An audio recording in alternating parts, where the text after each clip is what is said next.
Il y a un fantôme. C'est ça. J'ai entendu, il y a un fantôme. Mais non, c'est pas un fantôme, c'est Rosalie. C'est moi.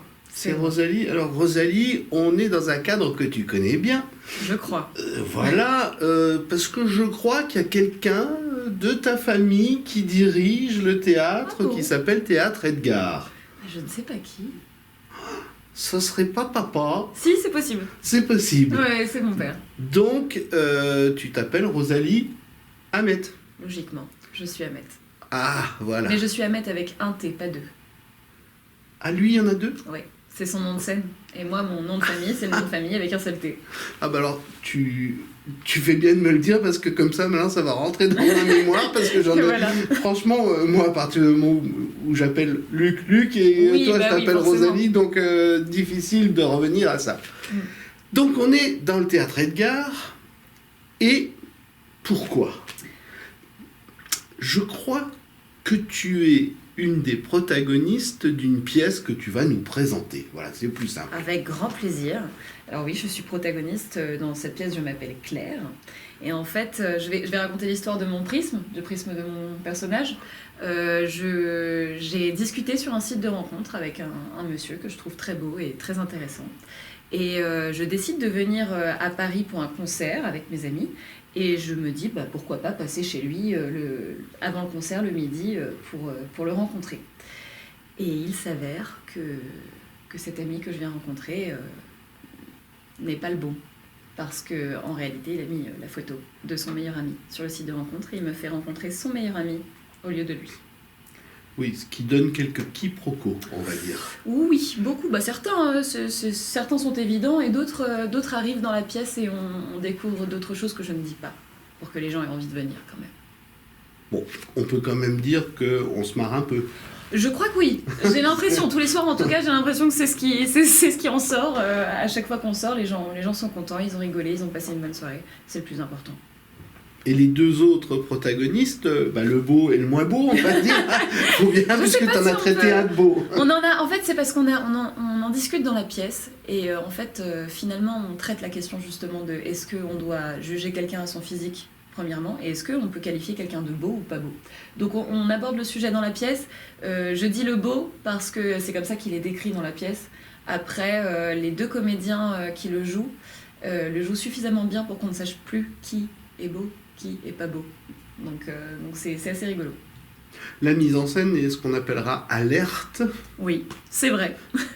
Avec des surprises comme on les aime, des moments où on rit franchement, Alors des ça- moments où on s'intéresse, on se dit mais vers où on va là? C'est quoi cette histoire? C'est vrai que ça peut perdre un petit peu la pièce. En fait, c'est un peu, j'ai l'impression, même le but de l'écriture, c'est d'imposer une scène, d'imposer une situation, de perdre le spectateur, de le récupérer à la fin et ensuite de lui redonner quelque chose de n'importe quoi dans la tête pour qu'il finisse sur une bonne note. Et moi, je trouve que c'est vraiment bien écrit là-dessus, parce que c'est des bons temps, c'est un bon rythme, et ça permet aux gens de vraiment passer une bonne soirée, mais aussi vivre des choses, parce qu'il ne faut pas seulement rigoler. Et c'est ça qui est intéressant dans cette pièce, c'est que c'est de la comédie, mais on a une petite surprise à la fin qui n'est pas complètement de la comédie. Et ça, c'est je trouve, un peu le point fort de la pièce quand même. On va parler maintenant, on va revenir un petit peu en arrière. La famille, le père, la mère... dans le rôle de comédien et directeur de théâtre. Oui. Directeur au pluriel. Hein, Oui, directeur. c'est vrai. Oui, c'est vrai. Et alors, la fille, comment elle arrive à vouloir être, elle aussi, comédienne? Alors ça, c'est une grande histoire. Moi, j'ai commencé tôt, parce que j'ai eu la chance d'avoir un papa qui travaillait dans le doublage. Un jour, il m'a dit, voilà, il y a un casting qui va se faire pour une série. J'étais toute petite. Et le casting, c'est pour faire la voix de deux personnages dans la série. C'était une animation. Et j'ai eu tout de suite envie de le faire. Donc, je me suis mise au casting. Coup de chance, on n'avait pas marqué nos noms de famille, mais toute la famille avait été prise. Donc, mes frères, ma mère, mon père. Donc, on a fait pendant quelques années la série tous ensemble. C'était très marrant. Mais il y a un moment donné, quand on est enfant, on a envie de faire l'inverse de ses parents. Donc j'ai complètement arrêté, j'ai fait un peu de comédie musicale, mais j'ai arrêté l'artistique. J'ai voulu me lancer dans des études, je suis rentrée à la Sorbonne, et au bout de 3 semaines, j'ai abandonné la Sorbonne et j'ai dit non, je veux être comédienne, je veux retourner dans l'artistique. Et là, école de théâtre, 3 écoles de théâtre, Et ensuite, je suis montée sur scène pour la première fois ici, dans le Théâtre Edgar. Et c'était pas pour le plaisir de mon père, parce qu'il n'était pas du tout d'accord. Il ne voulait pas que je joue la pièce qui était proposée. En fait, c'était une comédienne qui est partie de la pièce, pour raisons personnelles, et il fallait la remplacer. Et moi, je l'ai forcé, ma mère l'a forcé, les comédiens l'ont forcé à me laisser passer le casting, et il a désiré à ce que les comédiens soient là et qu'ils ne jugent pas ma performance. Donc c'est les comédiens qui ont choisi si je venais dans la pièce ou pas. Et donc ça s'est fait comme ça. C'était ma première pièce, c'était Ciel, ma belle-mère. Oui, c'est il n'y a pas très longtemps. C'était il y a 4 ans. Oui, enfin, c'est pas très longtemps. Non, c'est pas très longtemps. Oui. Non. Pour moi, ça fait longtemps. Pour les autres, pas tellement. Et après, comment ça a évolué? Est-ce que tu as été dans d'autres théâtres? Parce que bon, Oui. je ne suis pas la carrière de tout le monde. Non, bien sûr. Oui, j'ai été au Montmartre Galabru. J'ai fait une pièce super qui va d'ailleurs peut-être se reprendre là cette année, qui s'appelle Reptilienne, qui était avec François Auteur, qui est l'auteur et le metteur en scène, avec la troupe 7 de chœur. Et donc, on a fait une pièce qui est un contemporain... moi je l'appelle loufoque parce que c'est comme ça que j'aime bien le décrire. C'est de l'absurde, c'est une comédie qui est vraiment marrante, qui est un petit peu de l'humour décalé, donc il faut vraiment être prêt à voir tout et n'importe quoi sur scène. Et cette pièce, je l'ai jouée plusieurs fois avec eux au Montmartre Galabru, et je jouais le rôle de Cathy, qui est un des rôles aussi principaux, donc j'étais ravie. Voilà. Et après cela? Après cela, alors moi je suis déjà en train actuellement d'écrire une pièce avec mon conjoint, et j'aimerais beaucoup la monter sur Paris. Donc là on est en pleine écriture, en même temps je passe des castings évidemment, je fais cette pièce, j'ai également fait juste avant au Théâtre Edgar aussi Le plus heureux des trois, qui était l'année dernière, et voilà, après on continue, on essaie de faire des castings, on écrit cette pièce et on va essayer de la monter à Paris. C'est difficile de réussir quand on est jeune, je m'entends sur le terme jeune, hein, t'es pas une gamine, Non. Mais t'es loin d'avoir mon âge. Alors, oui, on va pas se cacher que c'est pas très facile, parce que c'est pas un milieu qui est non plus très ouvert aux jeunes et dans la seconde. C'est-à-dire qu'il faut cravacher. Moi, je peux pas vraiment me prononcer, parce que déjà j'ai la chance d'avoir des parents qui font ce métier. Je peux pas cracher sur la soupe, j'ai eu de la chance, j'ai eu de l'aide. Forcément, il y a des contacts, il y a des personnes qu'il faut contacter, j'ai eu une agence grâce à ça, donc forcément j'ai beaucoup plus de chance que d'autres. Maintenant, il faut cravacher, parce que il faut se faire entendre, il faut ne pas se sentir imposteur, parce qu'à notre âge on se sent vite imposteur. Moi je me suis très vite sentie impostrice, déjà parce que je suis la fille du directeur. Voilà, donc c'est pas la facile. fille de, voilà. Et la fille d'eux, c'est pas facile dans le métier. Moi, il y a des castings où j'ai pas mis mon nom de famille, où j'ai mis un autre nom de famille, parce que je voulais pas qu'on sache que j'étais la fille de Luc Hamet, parce que je savais que ça pouvait me porter préjudice à ce moment-là. Donc c'est pas facile, mais ça commence à c'est un tunnel qui commence à se déboucher. On commence vraiment à voir des jeunes sur scène. Moi, ça fait 3 ans que je commence à voir des jeunes dans plein de pièces, et je suis ravie de les voir. Ils sortent d'école, ils ont besoin de faire leurs armes, et ils les font très bien. Donc c'est agréable à voir sur scène, ça fait un peu de fraîcheur. Et ça prend la place de personne, parce qu'au final, on a toujours nos acteurs qu'on adore qui sont en affiche à Paris, donc il n'y a pas de problème. Est-ce que papa ou maman ont aidé à ce que tu grimpes un peu les échelons, ou est-ce que c'est ta carrière et tu te débrouilles et nous, on fait la nôtre? Alors disons que je peux pas dire qu'ils ne m'ont pas aidé, puisque ils m'ont appris déjà ce que c'était que de commencer. Ils m'ont dit voilà, fais un portfolio, trouve un photographe pour faire des photos, trouve un agent à qui tu peux dire venez me voir, fais des images. Mais en même temps, il y a aussi ma part à moi. J'ai pris les informations, je les ai assimilées, et après j'ai fait tout le travail derrière, c'est-à-dire de trouver ce photographe, d'aller faire des photos, d'aller démarcher dans des écoles, d'aller démarcher aussi des jeunes pour juste faire des projets non payés, des courts-métrages, mais avoir des images. Et donc oui, ils m'ont aidée, mais c'est plus la matière qu'ils m'ont donnée qui m'a permis vraiment d'en faire quelque chose. Donc je me détache d'eux, parce que ma carrière reste ma carrière, que j'essaye de m'en détacher. Là, je fais une pièce avec mon père, certes, parce qu'il est metteur en scène, mais j'étais pas du tout censée être comédienne sur cette pièce, c'était une autre fille qui était prévue. Et je lui ai pas pris sa place, j'ai simplement vu l'opportunité, j'ai dit « Ok, je pense que je peux le faire ». Et ça a été toute une mise en place, parce qu'on a même demandé à Fabrice Dognaud de réécrire une scène, parce que je suis jeune, et que face aux garçons, c'est vrai qu'il y a un écart d'âge, il fallait qu'on le justifie. Donc ça a été tout un travail, mais ce travail-là, il est il est de moi forcément, puisque c'est moi qui veux faire cette pièce et c'est moi qui mets tout en œuvre pour le faire. Voilà. Et tu connaissais la pièce auparavant? Oui. Tu l'avais déjà vue? Oui, parce que je voulais être assistante mise en scène dessus. C'est comme ça que c'est venu. Ça tourne un petit peu en rond, tout ça. C'est ça, moi j'adore la mise en scène, je vois mon père en faire depuis que je suis petite, je rêve d'en faire. Et je lui ai dit, est-ce que je peux être assistante mise en scène sur cette pièce, juste voir comment ça se passe. Et en fait, il m'a dit oui. On a fait une lecture avec une comédienne qui est super, Louisie Joseph. Et finalement, les choses ne se sont pas faites avec elle, et donc j'ai pris le rôle. Et la personne qui devait le faire, elle est venue te voir déjà? Alors, pas pour l'instant. J'espère qu'elle viendra à un moment donné. En plus, c'était une très bonne rencontre, la lecture avec elle, donc ce serait avec plaisir qu'elle vienne voir le débouché de la lecture, tout simplement. Qu'est-ce que tu as envie de faire maintenant dans ta vie?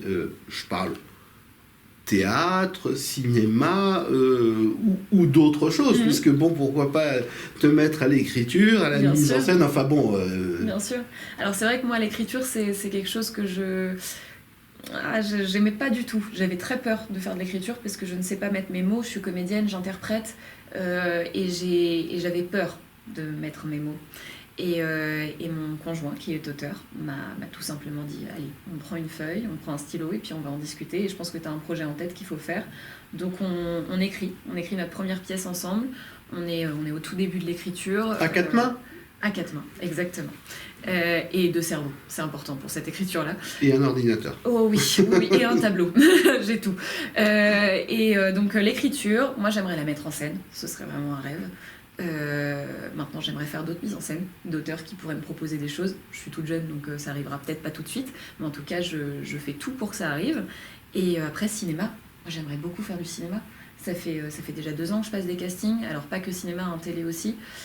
J'aimerais bien me détacher aussi des rôles que je joue qui sont très récurrents, c'est-à-dire la jeune ingénue. C'est vrai que je suis jeune, j'ai un physique de jeune, mais à l'intérieur je suis un peu vieille et j'aimerais bien pouvoir exprimer certaines choses que j'ai à l'intérieur, que j'aimerais bien montrer aux autres. Donc le cinéma pourrait m'aider et je pense que je vais continuer à tout faire pour continuer ces castings et les avoir. Voilà. Et tu as le temps d'aller, tu parles cinéma, d'aller au cinéma, d'aller voir tes copains, tes copines qui sont sur les planches? Alors c'est compliqué quand on joue, mais quand on joue pas, on se donne à fond. C'est-à-dire que moi, les périodes où je joue, je sais que j'ai 4 mois souvent sur Paris où je joue.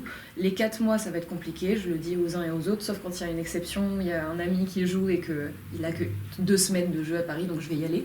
Mais sinon, j'attends la fin des représentations, et là, je me fais 4 mois de théâtre non-stop. Voilà. Fin des représentations, ça m'oblige à poser la question, c'est pour quand? Alors ça, c'est une grande question parce qu'on n'en est même pas sûr. Normalement, c'est en fin janvier. Mais avec mes coéquipiers, on prie et on fait tout pour qu'il y ait une prolongation. Donc, on verra. Pour l'instant, fin janvier. Et on s'entend bien quand même, il n'y a pas des petites... Bon, vous n'êtes que 3, donc on ne tire pas la couverture à soi. À 3, c'est plus difficile. Non. À partir du moment où on est 5, ça devient plus dangereux. Alors, j'ai eu des pièces où c'était dangereux. On a été 8, on a été 7, ça a été des grosses pièces. Ça peut faire des conflits. Il n'y en a jamais vraiment eu dans ce théâtre parce que c'est toujours des amis. On rencontre des gens, mais qui sont déjà amis avec d'autres personnes qu'on connaît. Et donc, les relations se font plus facilement. Les Anthony, c'est différent parce que moi, je ne les connaissais pas. Je connaissais ni Anthony Dupré, ni Anthony Joubert. Je les ai rencontrés le jour de la lecture. On n'a pas beaucoup parlé puisque je devais être assistante mise en scène, donc on discute vite fait, mais bon, sans plus. Et en fait, la rencontre s'est faite facilement. On a joué ensemble, ils ont été tout de suite rassurés de mon âge parce que dans le jeu, ça se voit pas. Donc c'était beaucoup plus facile pour tout le monde. Ce qui pose souci au début, c'est que on se connaît pas, je suis beaucoup plus jeune. On peut se demander aussi, est-ce qu'elle est sérieuse dans le travail? Parce qu'elle a 22 ans, est-ce qu'elle travaille bien? Est-ce qu'elle joue bien? Et en fait, au bout d'une répétition, on était tous copains sans aucun problème. Alors présente-nous un peu ces 2 Olibrius. Oh là! Alors que dire d'eux? Dupré, Anthony, déjà c'est un mec qui est... il est dans le temps. C'est-à-dire que on pourrait penser de son âge qu'il fait son âge, mais pas du tout. Mais alors pas du tout. Pour moi, il a 40 ans, voire 30. Donc il en a plus. Bah, dans la vraie vie, il en a Non, plus. non, j'ai pas posé la Les question. gens connaissent sa naissance, hein, malheureusement, il est Oui, connu. il suffit d'aller sur la Voilà. table. Mais non, en plus, je pense qu'il a aucun problème avec ça, hein, il est extrêmement honnête. Hein. Mais non, il est super sympa, on se marre bien. Ça, pour le coup, des déconneurs, les deux, c'est... Oui, ça, il y en a un, j'en suis convaincu. Ah, on est très bien avec eux. Hein. C'est-à-dire que j'arrive en coulisses, je sais qu'à partir du moment où j'arrive et à partir du moment où je repars, je vais passer un bon moment. Il y a certaines pièces, on attend la scène. Hein. On se dit, il faut vite être sur scène, qu'on s'amuse un petit coup et qu'on reparte. Là, c'est pas du tout le cas. On est content de se retrouver, on s'éclate. Je dois pas le dire, mais il y a un soir où on s'est rendu compte qu'on n'avait pas racheté de carottes. Et il y a des carottes qui jouent sur scène. Et c'était n'importe quoi, les garçons m'ont laissé me préparer, Anthony est parti super vite chercher des carottes, on s'entraide tout le temps en fait, c'est ça qui est intéressant. Et Joubert, c'est le déconneur. Hein. Oui, Joubert, ça se sent. Ça, Joubert, que dire de Joubert, c'est le Sud, il n'y a pas d'autre expression pour lui que c'est le Sud. On a quelqu'un qui nous rapporte du soleil juste avec son sourire, donc c'est super agréable. Et puis dans le travail, ils sont géniaux. Ils veulent tout le temps travailler. On finit une pièce, on se dit tout ce qui va pas, tout ce qui va. Il y a tellement de communication qu'il peut pas y avoir de problème avec ces deux garçons. Et c'est ça qui est intéressant, c'est que c'est des artistes qui communiquent vraiment et qui ont compris le plus important, c'est-à-dire se parler des problèmes, se parler des choses bien. Voilà. Et quand on sort de scène, on va se déshabiller, on va se changer dans les loges, et puis après on fait un débriefing ou... Oui, c'est obligatoire. On range le décor, je tiens à le dire parce que c'est fatigant. On range le décor, on descend en bas, et au moment où on se change, généralement on se parle entre les portes, et on se dit, là voilà, ce soir... En bas, c'est les loges. Voilà, en bas c'est les loges, entre deux portes de loge, on a la loge des filles, la loge des garçons bien évidemment, et entre les deux portes on se dit, voilà, là je voudrais mettre un peu plus de rythme, je pense que j'ai pas dit le bon truc au bon moment, et on règle les choses, le lendemain c'est parfait. Ça a donc beaucoup évolué depuis la première représentation au Théâtre Edgar à celle d'aujourd'hui qui est la... On doit être vers la 8, 9e, peut-être 10. Ah oui, Pas donc plus. là, il n'y a pas... Oui, c'est pas encore... Oui, c'est pas encore énorme. Mais il y a déjà du changement. Hein. On a rectifié beaucoup de choses. On a retiré certaines choses. On en a rajouté de nous. Parce que les personnages nécessitaient un peu de nous. Ou alors parce qu'on voyait que ça marchait avec le public. On tente sur scène. Et oui, le rythme aussi a beaucoup pris. Ce qui est normal. Hein. Une première, c'est toujours compliqué. Pourtant, notre première s'est bien passée. D'ailleurs, ça m'a beaucoup stressée parce que je me suis dit comment on va réussir à augmenter, à faire un bon challenge tous les jours alors qu'on a l'impression d'avoir fait une bonne première. Donc la deuxième était un peu plus fatiguée. Et puis juste après, on s'y est remis et on a travaillé. Donc oui, il y a du changement. Je pense que si quelqu'un est venu à la première, revient aujourd'hui, il verra le changement. Alors, si je reviens dans un mois, je vais voir une autre pièce alors. Oh, c'est possible. Ah c'est le but quand même. On est sur scène, faut que ça vive, faut que ça change, faut que ça bouge. Donc oui, on fera tout pour en tout cas. Bon, ton meilleur souvenir à ce jour sur ça, on parle de la pièce. Sur la pièce, mon meilleur souvenir, oh oui, ok, je l'ai. J'ai eu un fou rire sur scène. J'en avais eu, mais je sais me contrôler habituellement. Et là, je ne pouvais pas me contrôler, ça a duré 1 minute. On était sur ce même canapé et Anthony Joubert m'a fait une bise. Et dans la pièce, on s'était jamais fait la bise et il me fait une bise mais très collante, mais tellement collante que le public... Bruyante. Voilà. Le public a été très gêné à ce moment-là, il y a eu un gros blanc sur scène et j'ai pouffé de rire parce que je ne pouvais rien faire de plus.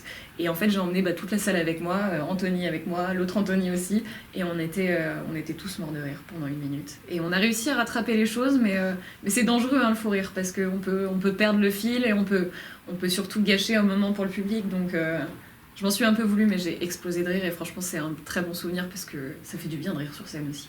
Ah j'imagine. Ah oui, tout le monde rigole, on a le droit aussi nous un peu de rigoler, ça fait du bien. Voilà. Donc qu'est-ce qu'on te souhaite maintenant que ça dure oh oui. Allez, jusqu'à la fin de la saison, je touche du bois. C'est-à-dire en juin prochain. Exactement. Des vacances ? Des projets, des idées alors d'écriture déjà, ou d'autres de choses. pouvoir monter la pièce sur Paris. De pouvoir monter la pièce qu'on est en train d'écrire sur Paris, ce serait le mieux à me souhaiter et de faire ma première mise en scène, j'en rêve. Voilà. Bon, alors donc, on prendra rendez-vous avec ton attaché de presse Avec plaisir. Si ça te va. Hein.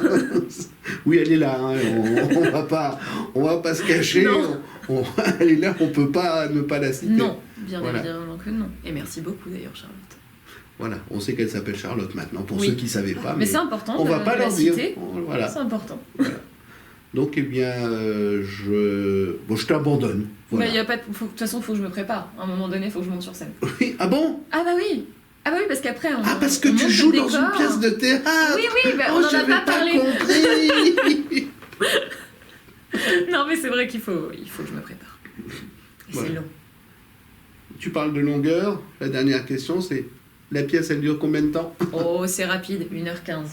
Voilà. Très bon format. Ça, je suis d'accord avec toi. Oh oui, C'est quand moins on en voit compliqué. beaucoup, ça fait plaisir, 1h15. Oh oui. S'il y a le rythme, tout va bien. Surtout quand tu envoies de 2h30 et 3h30. Oh oui, ça peut être très très long et qu'il y a une pause au Oui, milieu. surtout quand c'est mauvais. On ne me dira pas, mais oui. Et qu'on peut pas sortir.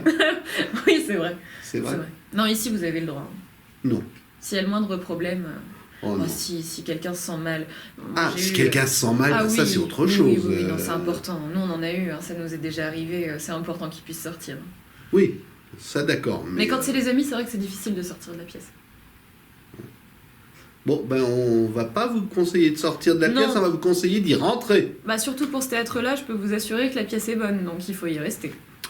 Bon, redonne tout. Le titre, La photo de mon pote. l'heure. Alors, l'heure, ça change tous L'horaire. les soirs, mais ce soir, c'est 18h30. Alors 18h30 certains Ça soirs. varie à 19h, puis 21h. Ah oui, donc il y a 3 horaires différents. Faites bien attention en Oui. réservant vos places. Oui, l'agenda est sur le site, il y a toujours tout qui est noté correctement. Et on rappelle le nom du théâtre, il n'y a pas de Théâtre raison. Edgar, bien évidemment. Je crois que je le connais. Boulevard Edgar, Edgar Quinet, voilà. 58. Au pour être 58, exact. voilà. Exactement. À côté d'un très bon restaurant d'ailleurs. Oui. Le bouchon lyonnais de Serge. Voilà. Oh oui, Serge est très, Que est j'ai très fort. beaucoup fréquenté à un certain moment. Oh, c'est très bon. Le Saint-Marcelin là-bas est extrêmement bon. Merci. Eh ben, merci beaucoup. Et ben, rendez-vous pour la prochaine Avec grand pièce. plaisir. En Avec espérant grand que ce soit la plaisir. tienne. Ah bah, j'espère bien le plus vite possible. Mais merci en tout cas. Il n'y a pas de quoi.